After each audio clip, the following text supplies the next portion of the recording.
give you anything you like. You want free college, energy, mortgages, whatever you like. You have come to the right place. Why? I'll tell you why. Who can take your money? Who can take your money? With a twinkle in their eye. A twinkle in their eye. Take it all away and give it to some other guy. The government. The government. The government can. The government can. And who can tax the sunrise? Who can tax the sunrise? Who can tax the trees? Who can tax the trees? Let you run a business and collect up all the fees. The government. The government. Oh, the government can. The government can. And the government can, 'cause they mix it up with lies and make it all taste good. That's Tim Hawkins. The government can. And speaking of taxing trees, do you know in Maryland they've actually got a state tax on rainwater? Yes, I arf you not, they are taxing rain in the state of Maryland because you've got runoff if it rains on your property. So what they do is they come out to your property, what they're going to do in Maryland, come out to your property and measure how much hard surface you have on your property, how long your driveway is, how wide your sidewalks are, if you've got some kind of pad where you put a hoop up, they're going to measure all of the hard surfaces on your property because that's where rainwater can't be absorbed by the ground. It's going to run off. They're going to tax you for that. Now, you have absolutely no control over how much rain falls on your property, but they are going to tax you for the rain that falls on your property in Maryland. That is how out of control everything is. Now, as I mentioned, let's grab clip number 7, Brian Williams on NBC. As I mentioned, President Obama's and Joe Biden gave 1.9% to charity. 1.9% he gave to charity. Remember, the Democrats are always beating us up. We're the stingy ones. We're the hard-hearted ones. We want to starve poor children. We want to kick grandma to the curb. We want to push her off the cliff in a wheelchair. Joe Biden gave 1.9% of his income to charity. This is a guy that wants to lecture us about compassion. No thanks, Joe. Now, here is Brian Williams when it was revealed that President Obama is only paying 18.4% in taxes. He's only paying a percent higher than Warren Buffett was paying. And remember, Warren Buffett was the poster child for how the rich are catching a break. They're not paying their fair share. Their secretaries are paying more in taxes than they are. This is wrong. This is horrible. This is no good. This is very bad. Barack Obama could not stop talking about the fact that Warren Buffett was only paying 17% in taxes and his secretary is paying more than he was. Now it turns out Barack Obama is barely paying more in taxes than Warren Buffett. Here's Brian Williams, NBC News. President and Mrs. Obama released their returns today. Their taxes are out. Their income was down from the year compared to the year before, because of the decreased sale of his books. Still, the Obamas adjusted gross income for 2012, just over $608,000. They paid about $112,000 in total taxes. Works out to a tax rate of 18.4%. The White House was quick to note today the president thinks his tax rate is too low. Well, that's that just grinds my gears. President Obama, Jay Carney, his tax rate's too low. Well, Barack, there's something you can do about it. You've got a form right on the IRS website. You can go there. You can fill it out. You can send in more money. There's nothing stopping you from doing it. Time to set the pace. Be an example. Pay your fair share. Step up to the plate, President, and stop lecturing us. We're paying 29.4% of our income in taxes to local, state, and federal government. Don't lecture us about not paying our fair share. And by the way, here is, speaking of fair share, here's a piece from The Blaze. The Tax Policy Center reports that the 1%, the top 1%, remember these are the ones that President Obama relentlessly demonizes, they will foot over 30% of the total tax bill. So realize what this means. I mean, all these food stamp programs, all these welfare programs, all these subsidies, they could not exist without the top 1%. President Obama should be kissing the ground on which they walk. They are providing 30%, the top 1%, providing 30% of what it takes for all President Obama's welfare programs. Where's it coming from? It's coming from the 1%.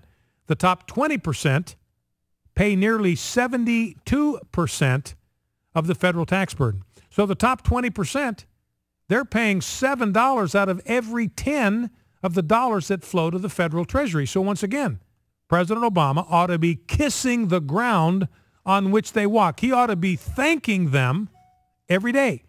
Now, President Obama is saying, look, these people aren't paying their fair share. Now, how about the bottom 20% of tax earners? You know what their average tax rate is? It's minus 2.7%. What that means is bottom 20% of wage earners in America get money back even though they didn't pay anything in. That's how illegal aliens are scamming the system. They turn in these enhanced child tax credit things, and they're getting billions back, and they didn't pay in a dime, not a dollar. So if anybody needs to start paying their fair share, it would be the bottom 20%. Middle 20% pay an average tax rate of 13.8%. Their share of the overall tax burden, 8.6%. Now, the top 20%, their average tax rate is 27.2%. So President Obama's not even, now he's clearly part of he's clearly part of the top 20%. Top 1%, you got to make at least $1.4 million to be in the top 1%. So he didn't crack that. And did you notice that is because his book sales are down? I mean, you talk about more confirmation that the magic is gone, the shine is off the globe. That's it. So he's in the top 20%. Average tax rate for the top 20%, 27%. So he's not even paying his fair share among people in his same quintile of income earners. Now, let me see where I want to go from here. Let me stay with this theme because I've got a little bit of more information on the income tax. Again, 100 years old. Now, Grover Norquist, I got a lot of bones to pick with Grover Norquist on immigration. I got a bone to pick with him on Islam, but on tax stuff, he's rock solid. And by the way, that's why you need a voice like AFR. You know, you hear Grover Norquist, is he a good guy or a bad guy? Well, he's a good guy when it comes to taxes. He's a bad guy on immigration. He's a bad guy on Islam. But on taxes, he's good. And he's got a good piece in the Washington Times pointing out that in 1913, the tax brackets ranged from a low of 1% to a high of 7%. In today's dollars, the standard family deduction was $93,000. And the top rate kicked in at $11.6 million. So in other words, what that meant is that in 1913, remember, and I told you this was a soak the rich tax. That's how it was billed. Labor unions are behind this because they were arguing, hey, the bulk of the federal income to the federal treasury, it comes from tariffs. And that burden falls most heavily on the working man. We're the ones that have to pay the tariffs. We go and buy clothes that had a tariff slapped on it. We're the ones that are paying that tariff. So we're basically paying the tariff for the rich guys that are importing all these clothes and shoes and whatever from overseas. So they're getting rich off of us. We've got to find a way to soak the rich. So that was where the income tax came from. They were going to tax wages and salaries. The unions were going to do that to themselves because this was pushed by the labor unions, pushed by progressives. They weren't going to tax themselves. That's what this was about. They wanted to protect wages and salaries, and they wanted to go after the rich off dividend income and interest income and that kind of stuff. There was a tax on wealth is what they were really talking about here, and yet it came back to bite them in the keister. So here's what Grover Norquist says. So in 1913, unless you made the equivalent of $93,000, you would not pay a dime in income tax. Today, the standard family deduction is $12,200. So the family deduction has dropped from $93,000 to $12,000. And in 1913, to pay the top rate of 7%, that was the top rate, you had to make in today's dollars $11.6 million. So if you didn't make $11.6 million, you didn't pay the top rate. So again, notice, the only people that were hit by the income tax were the people who were considered wealthy, made at least $93,000, And the top rate didn't kick in till they paid $11.6 million. So everybody, the working man, say, hey, this is great. I don't have to pay a dime in taxes. It's the rich that are getting soaked. I love it. Let me vote for this thing. How soon can we sign up to soak the rich? And now, of course, it's you and I are the victims of this soak the rich tax. So never, ever believe anybody's swill that this is just about making the rich pay their fair share. So you know what the top rate was in 1913? 7%.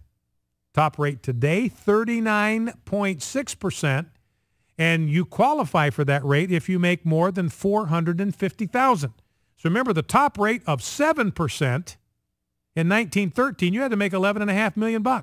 Today, the top rate is 39.6%, and you have to pay that tax rate if you make $450,000. That's about, what, 1/20th of what it was in 1913. And catch this, the bottom rate today is 10%.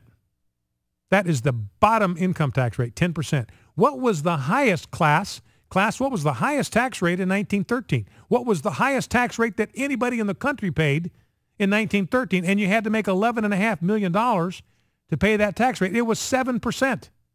That was the top income rate in 1913. Now, the lowest income rate, 10%, is higher than the highest income tax rate in 1913. So in 1913, you know how many Americans filed 1040s? 358,000. Only 358,000 people even paid income tax at all in 1913. Today, 140 million of us chumps have to pay tax returns. Now, don't forget, let's think about this for a second. The income tax is 100 years old. Got that? The income tax is 100 years old. How old is America? America is 237 years old. That means America, we function just fine. We won the Revolutionary War. We took care of business in the Civil War. We got rid of slavery. For 137 years, we got by without a federal income tax. We can do it again. Focal Point AFR Talk.